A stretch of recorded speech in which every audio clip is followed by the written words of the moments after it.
Sir sir ఒక photo తీసుకోండి sir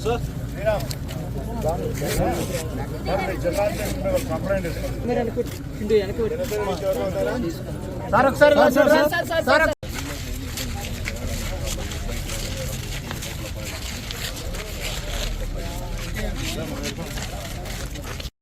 deputy CM గారు 15 ఏళ్ళు కూటమి కలిసి ఉన్నామన్నారు, కానీ అధికారులు సహకరించట్లేదు అన్నారు. అధికారులు సహకరించట్లేదు. అధికారులు అన్ని వైపు నుంచి అంటే కొన్ని చోట్ల కొరతలు ఉన్న విషయాన్ని వారు చెప్పే ప్రయత్నం చేశారు. కానీ చాలా స్పష్టంగా చెప్పారు, ఈ కూటమి 15 సంవత్సరాల పాటు కలిసికట్టుగా సాగాలి. అప్పుడే ఆంధ్రప్రదేశ్ని మనం కలలు కన్న స్వర్ణ ఆంధ్రప్రదేశ్ 2040 నాటికి చేయాలి అంటే కూటమి 15 సంవత్సరాల పాటు ఉండాలని వారి ఉద్దేశం.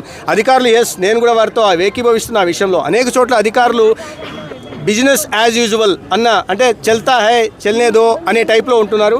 ఇప్పుడు ఈ గత ప్రభుత్వం నడిచింది, ఎందుకంటే ముఖ్యమంత్రి ఏనాడు సమీక్ష చేసేవారు కాదు, ముఖ్యమంత్రి ఏనాడు సెక్రటేరియట్కి వచ్చేవారు కాదు. కానీ ఇవాళ అటువంటి ప్రభుత్వం లేదు.